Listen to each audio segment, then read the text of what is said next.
पाकिस्तान से ज़िंदा भाग, इस टाइटल के साथ, इस हेडलाइन के साथ कुछ अर्सा पहले मैंने एक वीडियो की थी। क्योंकि हर बंदा पाकिस्तान से भागने की कोशिश कर रहा था। बहुत सारे यूके आ भी रहे हैं और मज़ीद आने की तैयारी कर रहे हैं। लेकिन ये तस्वीर का एक पहलू है और तस्वीर का दूसरा रुख ये भी हो सकता है कि यूके से वापस पाकिस्तान भाग। पिछले 1 साल में कम से कम 2 मरतबा ये ख़्याल मेरे भी ज़हन में आया और कुछ फ़ैमिली फ्रेंड से पता भी चला कि कुछ लोग चले भी गए हैं यूके से वापस पाकिस्तान और मज़ीद कुछ लोग प्लान कर रहे हैं कि उनको वापस जाना है।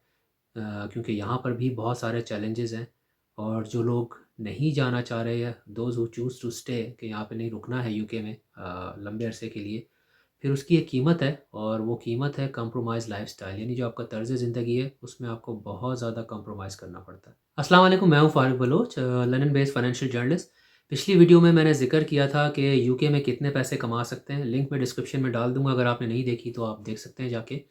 और उसी वीडियो के आखिर में मैंने कहा था कि मैं अगली वीडियो में लाइफ़स्टाइल के ऊपर बात करूँगा, क्योंकि अगर आप सिर्फ़ इस पे बात कर लें कि यूके में कितने पैसे कमाए जा सकते हैं, लेकिन इस पे बात ना करें कि उन पैसों से किस तरह का लाइफ़स्टाइल आप अफ़ोर्ड कर सकते हैं, तो ये थोड़ी-सी मिसलीडिंग होगी। तो आज की वीडियो में हम इस पे बात करेंगे। यूके में एक आम आदमी का लाइफ़स्टाइल बहुत अच्छा होता है, एवरेज होता है, ये बहुत ही मुश्किल ज़िंदगी है। इसका कोई आसान जवाब नहीं है और हर किसी के लिए मुख्तलिफ जवाब हो सकता है, क्योंकि ये डिपेंड करता है कि आप कितने पैसे कमाते हैं और इनफैक्ट कितने पैसे बचाते हैं, और क्या आप सिंगल हैं या फैमिली के साथ रह रहे हैं, और आपका इमिग्रेशन स्टेटस क्या है, यानी आप सिटीज़न हैं या वर्क वीज़ा पर हैं, और आप कहाँ रहते हैं, यानी किसी बड़े शहर के सेंटर में रहते हैं या कहीं दूर दराज इलाकों में रहते हैं, और जो आप रह भी रहे हैं वो आप शेयरिंग में रह रहे हैं या प्राइवेट अकोमोडेशन है। तो इन सारी चीज़ों पे डिपेंड करता है। लेकिन जो सबसे बड़ा फैक्टर है आपकी लाइफ़स्टाइल के अंदर, वो है आपकी अकोमोडेशन, यानी आपकी रिहाइश। तो जो लोग आ गए उनको तो ऑलरेडी आइडिया हो गया होगा कि यूके में घर ढूँढना कितना मुश्किल है, स्पेशली साउथ ईस्ट में, यानी लंदन के आस-पास। और जो लोग इस वक़्त प्लानिंग में हैं, यानी जिनका वीज़ा लग चुका है और आने की तैयारी कर रहे हैं, या जो लोग अभी अप्लाई करने का भी सोच रहे हैं, वो अपना रिहाइश का बंदोबस्त ज़रूर कर लें, क्योंकि यहाँ आने के बाद बहुत मुश्किल है। यहाँ पे ज़बरदस्त किस्म की जो है वो शॉर्टेज चल रही है। मार्केट बहुत ज़्यादा हीट अप कर गई है और घर ढूँढना बहुत मुश्किल हो गया है। यहाँ के बाकायदा व्हाट्सएप ग्रुप्स बन चुके हैं इस चीज़ के ऊपर, जो लोगों को सिर्फ़ इस चीज़ में हेल्प कर रहे हैं कि वो घर कैसे ढूँढें। तो ये बहुत मुश्किल है और मैं इस तजुर्बे से 2 दफ़ा गुज़रा हूँ and it was a nightmare. घर यहाँ पर ढूँढना मुनासिब रेंट के अंदर, पहले तो मिल ही नहीं रहा, फिर मुनासिब रेंट में ढूँढना, ये बहुत मुश्किल है। तो कहीं ऐसा ना हो कि आप बग़ैर रिहाइश का बंदोबस्त किए यहाँ आ जाएँ और आपको रात जो है वो सड़क पे गुज़ारनी पड़ जाए। तो इसके ऊपर ज़रूर होमवर्क कर लें, इसको ज़रूर सॉर्ट आउट करके आएँ। तो अगर आप अकेले हैं, सिंगल पर्सन हैं, तो ये डिपेंड करता है कि आप अपने लिए प्राइवेट रूम लेना चाहते हैं या 6 लोगों के साथ आप एक कमरे में अपना लाइफ़स्टाइल कंप्रोमाइज़ करके रहना चाहते हैं। तो अगर आप शेयरिंग में रह रहे हैं और ज़्यादा लोगों के साथ रह रहे हैं, तो ऑब्वियसली कॉस्ट डिवाइड हो जाती है, 200-300 पाउंड में भी आपको मिल जाएगा। और अगर आप प्राइवेट रूम लेना चाहते हैं तो it can go anywhere from like maybe 500, 700, even 2000 depending on where you live. London में कुछ लोकेशंस है कि जहाँ पे अगर आप एक प्राइवेट रूम लेते हैं तो आपको 2000 पाउंड का भी पड़ सकता है, इससे महंगा भी कहीं पे आपको 1500 का भी पड़ सकता है। लेकिन अगर बहुत दूर जाएँगे लंदन से तो मेबी आपको 300-400 में भी एक प्राइवेट रूम मिल जाएगा। अच्छा, अगर आप शेयरिंग में रहते हैं, मिसाल के तौर पे आप 3 बेड का 1800 का, अगर लंदन से कहीं थोड़ा-सा दूर आउटस्कर्ट में कहीं लेते हैं ज़ोन 6 के आस-पास, जो कि अब मुश्किल से मिले, शायद 2000 से कम नहीं मिलेगा, बट अगर तुक्का लग जाता है, आई हैव हर्ड वन्स, बस में कुछ लड़के बात कर रहे थे, 1800 का उनको मिला, तो वो 6 लड़के थे, 300 पर हेड उनको आ रहा था। और एक बेडरूम में 2-2 लोग, तो व्हिच इज़ फाइन। एक बेडरूम में 2 लोगों का रहना इतना वो नहीं है, और क्योंकि फिर भी किसी हद तक प्राइवेसी है उसमें। और अगर आपका दोस्त हो या भाई हो तो फिर क्या ही बात है। फैमिली की बात करते हैं, वैसे तो मैंने कपल की एग्ज़ाम्पल दे दी, लेकिन अगर फैमिली की बात करते हैं, जैसे मियाँ-बीवी 2 बच्चे, जैसे मैं हूँ, तो अगेन इसमें भी आप अगर सेंटर में जाते हैं तो आपको बहुत महँगा पड़ेगा। 2 बेडरूम का अपार्टमेंट आई थिंक 2000 से भी ऊपर पड़ेगा। फिर जितने जैसे दूर आते जाएँगे आपको मेबी 2000 से थोड़ा कम में मिल जाए, और बहुत ही दूर आएँगे तो मेबी 1700-1800 में लंदन के आस-पास मिल जाए। लंदन के आउटस्कर्ट्स में मिल जाए, जहाँ पे आप ज़ोन 5-6 में कहीं कहीं तुक्का लग जाए। थोड़ा-सा पुराना होगा तो मेबी थोड़ा सस्ता मिल जाएगा, नई डेवलपमेंट होगी तो भी शायद 1700-1800 में भी 2000 तक मिले। तो ये इतनी कॉस्ट है। और जिन लोगों ने मेरी पिछली वीडियो देखी थी उनको याद होगा, मैंने कहा था ऑन एवरेज यहाँ पे लोग कमाते ही 2300-2400 पाउंड्स हैं। तो अगर आप अपनी इनकम वर्सेस सिर्फ किराया, अभी तो मैंने बाकी चीज़ों की बात भी नहीं की है, अगर ये भी देख लें तो 2200 अगर आपको मिल रहे हैं, 2300 पाउंड्स मिल रहे हैं, तो आप 2000 पाउंड रेंट में तो नहीं देंगे, वरना तो आप गुजारा ही नहीं कर सकते। तो यहाँ फिर आपको कॉम्प्रोमाइज़ करने पड़ते हैं। और अगर आप एवरेज इनकम से ज़्यादा कमा रहे हैं, मे बी 3000 पाउंड कमा रहे हैं, तो ऑब्वियसली आप मैनेज कर लेंगे, लेकिन फिर आपकी सेविंग्स बहुत कम होंगी। तो ये बड़ा इंपॉर्टेंट फैक्टर है आपकी लाइफस्टाइल में। फिर इसमें एक और चीज़ है कि आप ये तो सिर्फ किराया है, फिर और फिक्स कॉस्ट है। मसलन आपको यहाँ पे काउंसिल टैक्स देना है अगर आप प्राइवेट हाउसिंग लेते हैं, प्राइवेट अपार्टमेंट। अगर आपके रेंट में शामिल है तो ठीक है, वरना ये अलग से एक टैक्स होता है, 150, 200, 250 पाउंड तक भी हो सकता है पर मंथ। ये एक अलग चीज़ है। फिर ऑब्वियसली आपने ब्रॉडबैंड कनेक्शन लेना है, फिर आपने यूटिलिटीज़ हैं, बिजली, गैस, पानी, और अगर सिर्फ बिजली है तो बिजली और पानी। तो ये, और फिर मोबाइल ब्रॉडबैंड का आपने कनेक्शन लेना, तो ये आपकी फ़िक्स कॉस्ट काफ़ी ऊपर चली जाती है। सो जब आप अपना घर देख रहे होंगे तो जो मैंने आपको प्राइसेस का आइडिया बताया मोर और लेस इसके आसपास ही हैं, और फिर आपको जो सैलरी मिलनी है जो मैंने कहा ना, और एवरेज भी जो मैं बता रहा हूँ वो है जहाँ पे ज़्यादातर लोग कमाते हैं। शुरू में जो लोग आते हैं उनको थोड़ा टाइम लगता है अपनी फ़ील्ड में जाने में, जैसे मुझे भी लगा। शुरू में मैं फ़ूड डिलीवरीज़ कर रहा था before I became journalist again, और एक अच्छी कंपनी में जॉब मिली। लेकिन स्ट्रगल करते हैं तो ये जो 2-2,500 पाउंड बता रहा हूँ ये भी सब लोग नहीं कमाते। मेरे ख़्याल से 1500-1600 पाउंड लोग कमा रहे होते हैं, स्पेशली नेट इनकम टैक्सेस देने के बाद। तो अगर आप 1500-1600 पाउंड कमा रहे हैं तो आप 2000 का, 2000 तो छोड़ा, 1500 का भी अपार्टमेंट या फ्लै हाउस अफोर्ड नहीं कर सकते रेंट पे। एक और ऑप्शन होता है जिसमें आप समझ लें कि लंदन से बहुत दूर चले जाएँ। मसलन आप वेस्ट साइड पे अगर वेल्स में चले जाते हैं, न्यूपोर्ट साइड पे, कार्डिफ साइड पे, फॉर एग्ज़ाम्पल न्यूपोर्ट में आपको 2 बेड का, अगर यहाँ पे 2000 का मिल रहा है तो वहाँ शायद को 1000 पाउंड में मिल जाएगा। रेंट आपका बिल्कुल आधा हो जाएगा। That makes a big difference. इसका मतलब आपके पास 1000 पाउंड एक्स्ट्रा आ गया सेविंग्स में। लेकिन उसका फिर नुकसान ये है कि अगर आपकी जॉब यहाँ पर है लंदन में और आपको ट्रेन से आना पड़ता है, तो जो आप बचा रहे हैं अपने रेंट में वही आप ट्रेन में खर्च कर देंगे, तो कोई फ़ायदा नहीं इतना दूर जाने का। लेकिन अगर आप किसी छोटे शहर में जाएँगे तो जॉब अपॉर्चुनिटी भी, फिर उसी तरह से जो कमाने के मौके हैं वो भी कम हो जाएँगे। तो ये एक ट्रेड ऑफ है। अगर आपको देखना है, the main factor should be your savings. अगर आपको लगता है कि आप सेव ज़्यादा कर रहे हैं, वो लंदन में कर रहे हो चाहे बहुत ज़्यादा एक्सपेंसेस के बावजूद भी, क्योंकि अच्छी सैलरीज़ होती हैं, या फिर आप कहीं दूर जाके बेशक बहुत कम कमा रहे हैं लेकिन सेविंग्स बहुत ज़्यादा हैं as percentage of your overall income, तो वो बेहतर ऑप्शन है। और जो आइडियल सिनेरियो होता है वो ये होता है कि आप रहें किसी दूर जगह पे, लेकिन आप ऑनलाइन काम अगर कर रहे हैं तो वो बेहतर होता है, क्योंकि उसकी वजह ये है कि जो आपको आने जाने का ट्रैवल का कॉस्ट है वो आपको देना नहीं, क्योंकि आप ऑनलाइन काम कर रहे हैं। फिर आप सस्ते इलाके में रह रहे हैं लेकिन सैलरी आप वो ले रहे हैं जो लंदन के लोग ले रहे हैं, क्योंकि आप ऑनलाइन काम कर रहे हैं। वो बेस्ट केस सिनेरियो होता है दैट, बट दैट्स रेयर। थोड़ा सा आईटी वालों को ये एक एडवांटेज होता है। बाकी ज़्यादातर जॉब से लोग रिक्वायर करते हैं कि आप ऑफिस आएँ। तो ये आपने देखना है कि आपकी इनकम कितनी, उस हिसाब से आपने घर कहाँ लेना है। शेयरिंग में रहेंगे तो आपकी सेविंग्स काफ़ी होंगी, लेकिन प्राइवेट लेंगे तो आप हैंड टू माउथ ही रहेंगे। अगर मैं अपनी मिसाल दे दूँ, जैसे मैंने प्राइवेट लिया अपनी फैमिली के साथ, तो मैं बहुत ज़्यादा सेव नहीं कर पाता हूँ। अगर फ़र्ज़ कर लें 10 पाउंड अगर मैं कमा रहा हूँ तो इसमें से 5.5 पाउंड तकरीबन मेरे जो है वो रेंट में चले जाते हैं। फिर अगर मैं इस पे अपनी बिजली, पानी, ब्रॉडबैंड ये खर्चे लगाऊँ, मोबाइल कनेक्शंस, और 3 कनेक्शंस लिए मैं फैमिली में, बच्चे के लिए, मेरे लिए, वाइफ़ के लिए, साथ में फिर ग्रोसरी वगैरह लगा लूँ, तो जो सिर्फ़ फ़िक्स कॉस्ट है ना, मिनिमम टू सर्वाइव, इसके लिए 10 में से 8 साढ़े 8 पाउंड मेरे खर्च हो जाते हैं। I am बारली left with 2 pounds. अब उस 2 पाउंड्स की मेरी सेविंग में मैं क्या कर सकता हूँ? ये मेरी लिमिट कर देती है लाइफ़स्टाइल को। हाँ, यहाँ पर जो काउंसिल लेवल पे तफ़रीही मकामात और लीजर सेंटर्स जिनको कहते हैं, वो रिलेटिवली चीप हैं, मतलब अफ़ोर्डेबल हैं। चीप तो नहीं कहूँगा बट अफ़ोर्डेबल हैं, कि 2 पाउंड जो मैं 10 में से बचा रहा हूँ उसमें थोड़ा-सा मार्जिन है कि आप महीने में 1 आध दफ़ा बच्चों को, जैसे मैं 2 दफ़ा बच्चों को ले गया था हमारे जो काउंसिल का लीजर सेंटर है, स्विमिंग करवा दी बच्चों को वहाँ पे। अगर आप मेंबरशिप ले लें तो वो भी बहुत महँगी नहीं है। बट अगेन डिपेंड करता है आपकी सेविंग्स के ऊपर, आप कितने पैसे खर्च, क्योंकि यहाँ पे लाखों में सैलरीज़ नहीं है, इनफैक्ट हज़ारों में भी नहीं है। 2-3 हज़ार, 4,000 इस तरह की सैलरीज़ होती हैं, और वो भी बता रहा हूँ कि 2-3 हज़ार भी मैं, सॉरी 4,000 भी मैं एवरेज से ऊपर बता रहा हूँ। एवरेज ढाई, उससे भी बल्कि नीचे होते हैं, और ज़्यादातर लोग 1500 2,000 बना रहे होते हैं। तो ये अनलेस कि मियाँ बीवी दोनों काम कर रहे हो तो फिर 3,000 को भी क्रॉस कर लेते हैं, बट वरना बहुत मुश्किल होता है 2,500 से ऊपर जाना एक बंदे के लिए, स्पेशली अनस्किल्ड वर्कर के लिए।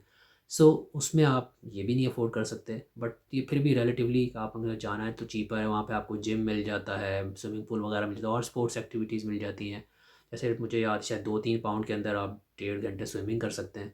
तो बच्चों को मैं ले गया था वहाँ पे, 2-3 दफ़ा ले गया हूँ, तो वो थोड़ी रिलेटिवली चीपर है। अदरवाइज़ रिक्रिएशन ओवरऑल बेसिस पे बहुत महंगी है यहाँ पे। तो अगर मैं खुलासा करूँ अपने लाइफ़स्टाइल का, तो पाकिस्तान के मुकाबले में लाइफ़स्टाइल नीचे गया। वहाँ अपनी गाड़ी थी, यहाँ पे अभी तक मैं लाइसेंस का ही वेट कर रहा हूँ, डेट मिली हुई है, मैं टेस्ट दूँगा। उसके बाद पता नहीं गाड़ी ले पाता नहीं पाता, कितनी सेविंग करनी पड़ेगी। गाड़ी लेना, यहाँ पुरानी गाड़ी लेना तो इतना मुश्किल नहीं है, 2-3 सैलरीज़ आप जमा करके ले सकते हैं। लेकिन फिर अगर यहाँ पे कंप्लायंस और रेगुलेशंस के इश्यूज़ हैं कि गाड़ी थोड़ी-सी पुरानी होगी तो आपके लिए ज़्यादा मसाइल हैं, क्योंकि वही आपकी जो यहाँ पे अल्ट्रा लो एमिशन ज़ोन है उससे कंप्लाइंट होनी चाहिए। खैर उसमें कॉम्प्लिकेशन में नहीं जा रहा, लेकिन ये एक लाइफ़स्टाइल ओवरऑल हमारा नीचे आया है। बट देन अगेन अगर मैं 5-6 साल 7 साल इसी तरह चलता रहूँ कंप्रोमाइज़ लाइफ़स्टाइल के साथ, इनकम बढ़ जाएगी तो ज़्यादा इम्प्रूव हो जाएगा। प्लस अगर मेरी वाइफ़ भी साथ फुल टाइम काम करती है तो बहुत फ़र्क पड़ेगा, बिकॉज़ सेविंग्स फिर बहुत ज़्यादा बढ़ जाती हैं। तो इसी तरह से अगर आप रुकते हैं, जो लोग शायद रुक रहे हैं वो तकलीफ़ उठा रहे हैं, उनके ज़हन में यही है यार 5-6 साल बाद जब वो सिटीज़नशिप लेंगे तो बहुत सारे बेनिफिट्स हैं, पर्क्स हैं जो सिटीज़नशिप के साथ आपको मिलते हैं। एक्सेस होता है आपको पब्लिक फ़ंड्स में जो इस वक्त नहीं है एज़ अ वीज़ा होल्डर। तो बच्चों के लिए भी पैसे मिल जाते हैं, टैक्स में बेनिफिट्स मिल जाते हैं। तो वो चीज़ें नहीं है। प्लस सबसे जो बड़ा पेन है आपके लिए, पेन पॉइंट, वो जब आप वर्क वीज़ा पे, स्पेशली स्किल वर्कर वीज़ा पे, तो आपका जो स्टेटस है वो आपके एम्प्लॉयर से लिंक है। आप जॉब छोड़ेंगे तो वो वीज़ा आपका ख़त्म, आपको दूसरा एम्प्लॉयर ढूँढना पड़ेगा जो आपको स्पॉन्सर भी करे। तो ये एक रिस्ट्रिक्शन है, वो 5 साल का पीरियड है, वो आपको गुज़ारना है। अब ये एक बड़ा क्रिटिकल पॉइंट है, यहाँ आपने सोचना है कि ये 5 साल की तकलीफ़ आप उठाएँगे या नहीं। जो लोग यंग आते हैं 20-22 साल, 25 साल या अर्ली 30s, उनके लिए ठीक है। मैं 40s में आया हूँ तो मुझे थोड़ा-सा पेनफुल लग रहा है कि लाइफ़स्टाइल में अगर मैं मज़ीद 5 साल वेट करना और बिल्कुल बुढ़ापे में जा रहे होंगे तब जाके सिटीज़नशिप मिलेगी, तो यार क्या करना चाहिए, रुकें, वापस जाएँ? तो ये चीज़ें दिमाग में चल रही हैं कि कब तक ऐसे चलेगा। तो ये एक चीज़ है जिस पर लोगों ने डिसाइड करना है कि अगर वो रुकते हैं, मे बी सिटीज़नशिप मिल जाती है तो फिर उसके थोड़े से पर्क्स हैं, चीज़ें आसान हो जाती हैं। प्लस हस्बैंड वाइफ दोनों अच्छी जॉब कर रहे हैं तो भी ठीक है। एक बंदे की सैलरी पे गुज़ारा बहुत मुश्किल है, तो शायद लोग मे बी इस वजह से भी जो वापस गए शायद वो ये सोच कर गए। मेरे केस में अगर मेरे दिमाग दिमाग में ये बात आती तो इसी वजह से आती है कि यार इसी तरह अगर 4-5 साल चलना है तो ये बड़ी मुश्किल है। मतलब ज़ाहिर है अपना लाइफ़स्टाइल कंप्रोमाइज़ हो रहा है। चीज़ें इम्प्रूव होंगी तो आप इनकरेज होंगे रुकने के लिए, चीज़ें इम्प्रूव नहीं होंगी तो obviously you want to go back. ये तो खैर नेगेटिव बातें हो गई, जो डाउन साइड हो गई कि लाइफ़स्टाइल में कंप्रोमाइज़। लेकिन ऑन द फ्लिप साइड इसके बरक्स एक मिनिमम क्वालिटी ऑफ लाइफ, एक जो मिनिमम स्टैंडर्ड यहाँ के सिटीज़न को मिलता है वो बहुत बेहतर है पाकिस्तान से। ऑब्वियसली अगर आप फाइनेंशियली स्ट्रगल नहीं कर रहे तो ये बहुत बेहतर ऑप्शन है यूके में रहना। उसकी वजह ये है कि यहाँ पे जो आपको एक बेसिक एक मिनिमम सिविक इंफ्रास्ट्रक्चर होता है वो इन प्लेस है, वो फंक्शनिंग है। उसकी क्वालिटी पे क्वालिटी ऑफ सर्विस पे आप बहस कर सकते हैं, लेकिन कम से कम मौजूद है, फंक्शनिंग है, आपको एक्सेस है पब्लिक बसेस पे। इनफैक्ट डिस्काउंट्स मिलते हैं, मेरा बच्चा फ्री में स्कूल जाता है बस पे, अगर ट्रेन में भी जाएगा टीएफएल की तो 50% डिस्काउंट है। तो ऑब्वियसली मैं टैक्सेस पे कर रहा हूँ तो ये बेनिफिट्स हैं।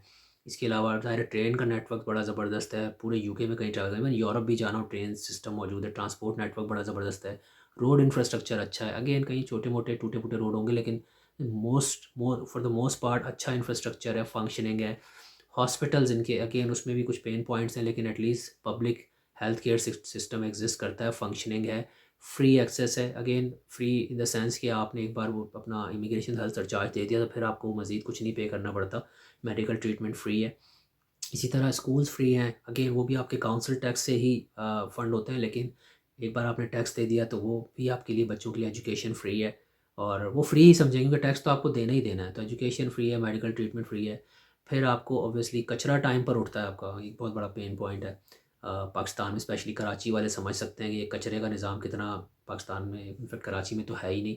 यहाँ पर पूरा प्रॉपर फंक्शनिंग सिस्टम है, कचरा टाइम पर उठता है, एक टाइमिंग है उस उठता है, सफाई सुथराई का ख्याल है। शायद हर इलाके में नहीं होगा, लेकिन एटलीस्ट मेरे एरिया में और जहाँ तक मेरी ऑब्जर्वेशन है ज़्यादातर ऐसा ही है, निज़ाम सही है। फिर आप ये देखें कि बहुत सारे आपके जो कम्युनिटी पार्क्स हैं वो 3-4 मिनट 5 मिनट की वॉक पर आपको बड़े बड़े पार्क्स मिल जाते हैं, झूले लगे हुए बच्चों के लिए प्रॉपर, वो ऑब्वियसली वो फ्री हैं, लेकिन आपके टैक्स के पैसों से ही फ़ंड हो रहे हैं वो। तो ये पाकिस्तान में आप टैक्स पे करने के बावजूद ये चीज़ें आपको नहीं मिलती। बच्चों के लिए आप प्राइवेट एजुकेशन में बहुत ज़्यादा पैसे खर्च करते हैं, हॉस्पिटल, गवर्नमेंट हॉस्पिटल का कोई हाल नहीं है तो आप प्राइवेट हॉस्पिटल में जाते हैं, again on top of the tax you paid आप उस पे भी खर्च करते हैं। एजुकेशन और हेल्थ केयर प्राइवेट आपको लेनी पड़ती है पाकिस्तान में। सिक्योरिटी ऑब्वियसली यहाँ पे भी बहस हो सकती है, क्राइम वगैरह है, ड्रग्स का सीन है, नाइफ क्राइम्स होते हैं, लेकिन overall security situation, law and order बहुत बेहतर है। यू डोंट फील इनसिक्योर, बहुत सिक्योर फील करते हो, स्पेशली अगर आप कंपेयर करोगे पाकिस्तान या कराची जैसे शहर से। तो ये सारी चीज़ें हैं यहाँ पे जो पाकिस्तान में आपको ख़रीदनी पड़ती हैं, जिनके लिए एक्स्ट्रा पैसे खर्च करने पड़ते हैं। वो बहुत ही बुनियादी चीज़ें होती हैं, नल का खोलें तो पानी आता है, आपको ये टेंशन नहीं है कि पानी आएगा नहीं आएगा, मोटर चलानी है नहीं चलानी, ठंडा गर्म पानी आपको 24 घंटे आपको यहाँ पे अवेलेबल होता है। ऑब्वियसली आप एक्सपेंसिव उसके पानी गर्म करने के चार्जेस होते हैं, लेकिन आप कम से कम अवेलेबल तो है। बिजली नहीं जाती, लोड शेडिंग नहीं होती, वो भी अवेलेबल है। गैस अवेलेबल है, अगेन एक्सपेंसिव हो सकती है लेकिन कम से कम अवेलेबल है, तो जो अफोर्ड कर सकता है कम से कम उसको ये चीज़ें मिल तो रही हैं, जो पाकिस्तान में बहुत अब हालात ख़राब हुए हुए लोगों को नहीं मिलते। तो ये चीज़ें कन्फ्यूज़ करती हैं। जब आप सोचते हैं यार वापस जाऊँ, तो फिर आप इन चीज़ों को देखने लग जाते हैं कि यार वहाँ बेहतर होगा या यहीं बेहतर है। अभी तो लाइफ़स्टाइल कॉम्प्रोमाइज़ हुआ है, शायद आगे जाके बेहतर हो जाए। ये सारी चीज़ें दिमाग में चल रही होती हैं। तो अगर इस पूरी वीडियो का मैं खुलासा करूँ, तो आपका लाइफ़स्टाइल जो है ऑब्वियसली एक मिनिमम स्टैंडर्ड तो यहाँ पर है जो कि बहुत बेहतर है। फर्स्ट वर्ल्ड कंट्री का एक्सपीरियंस आपको मिलता है, बेसिक इंफ्रास्ट्रक्चर है, फंक्शनिंग है। लेकिन अगेन लाइफ़स्टाइल में कॉम्प्रोमाइज़ इसलिए आता है कि आपकी सेविंग्स नहीं हो पाती, बहुत एक्सपेंसिव है। अगर आपकी सेविंग्स अच्छी हैं तो बहुत कंफर्टेबल है, अगर नहीं है तो फिर आपको बहुत प्रॉब्लम्स होंगी, और फिर ये आपका डिसीजन है कि इन प्रॉब्लम्स के साथ बावजूद आप यहाँ रहना चाहते हैं, कितना अर्सा रहना चाहते हैं। जब तक आपकी चीज़ें सॉर्ट आउट ना हो जाएँ तो ठीक है, इट्स योर कॉल। बट बहुत सारे लोग इससे शायद ना कंफर्टेबल हों, जब भी उनके ज़हन में आता है यार शायद वापस चले जाएँ तो बेहतर है। तो अगेन मेरे हिसाब से कम भी यहाँ पे आपकी जो टेक होम सैलरी कम से कम लंदन जैसे शहर में अगर 4000 पाउंड से ऊपर है तो शायद आप थोड़े कंफर्टेबल होंगे। एनीथिंग बिलो दैट, अभी आप फैमिली इनकम ले लें या एक बंदे की ले लें, इससे फ़र्क नहीं पड़ता। But take home household income 4000 pound net taxes pay करने के बाद, तो आप कंफर्टेबल होंगे, क्योंकि फिर भी 50% आपके रेंट शेंट में चला जाएगा। मैं फैमिली की बात कर रहा हूँ। सिंगल पर्सन में भी 2000 में भी खुश होगा या ढाई में भी खुश होगा। ओवर टाइम ऑब्वियसली लोग सेट हो जाते हैं, जैसे लोग बता रहे हैं। कब ज़्यादा डिस्करेज होता हूँ तो लोग यहाँ पे कहते हैं यार ये just stick around, it's only a matter of time, चीज़ें वक्त के साथ बेहतर हो जाती हैं। तो फिर बंदा सोचता है अच्छा यार लेट्स मे बी सी कि आगे जाके चीज़ें बेहतर हो जाए। बहरहाल मैं तो यहाँ स्कॉलरशिप पे आया था, तो मैंने तो पैसे खर्च नहीं किए यहाँ पे आने के लिए। स्टूडेंट आया, फ़ीस नहीं देनी थी यूनिवर्सिटी की, किराया भी निकल आता था, स्टाइपेंड वजीफ़ा मिलता था। फिर फैमिली बुलाते हुए चंद लाख खर्च हुए। लेकिन अगेन यहाँ पे जॉब कर रहा था तो पाउंड में कमा रहा था, तो मेरे लिए पे करना आसान था। लेकिन रिसेंटली कुछ लोगों का मुझे पता चला है जो आए हैं 50 लाख 1 करोड़ तक भी खर्च करके आए हैं पूरी पूरी फैमिली लेके। तो अब जब इतना ज़्यादा पैसा खर्च करके आ रहे हैं और इतनी बड़ा मूव लेकर आ रहे हैं, कश्तियाँ जला के आ रहे हैं, तो ये सारा कुछ जहन में रख कर आएँ कि यहाँ पे भी लाइफ़स्टाइल बहुत ज़्यादा डिफ़िकल्ट हो सकता है। अगर आपकी जो टेक होम इनकम जो है वो, अगेन सिंगल बंदा या फैमिलीज़ पे डिपेंड करता है, लेकिन अगर आपकी 3-4 हज़ार से कम है फॉर फैमिली तो बहुत मुश्किल है। और सिंगल पर्सन के लिए भी अगर आप 1500 से भी कम कमा रहे हैं तो बहुत मुश्किल है। Let's end it here. और फ्यूचर में अगर इस पे रिस्पॉन्स ज़्यादा अच्छा आया, लोगों ने कहा कि मज़ीद करें, तो मैं कोशिश करूँगा इस पे कोई लाइव वीडियो कर लूँ जिस पे क्वेश्चन आंसर ले लूँ, बजाय इसके कि मैं चीज़ें बताऊँ, लोगों के सवालों के जवाब दूँ जितना मुझे पता है। अगेन ये पर्सनल ऑब्जर्वेशंस की बेस पे ज़्यादा है, कोई मैंने मैक्रो डेटा एनालाइज़ नहीं किया। तो but I hope it will be helpful to those who are planning to come, या जो अभी नए-नए आए हैं उनको अंदाज़ा हो कि यहाँ पे क्या चैलेंजेस और सबके साथ आ रहे हैं, आपके अकेले के साथ नहीं है। आपसे जल्द दोबारा मुलाकात होगी, अपना ख़्याल रखिएगा। अल्लाह हाफ़िज़।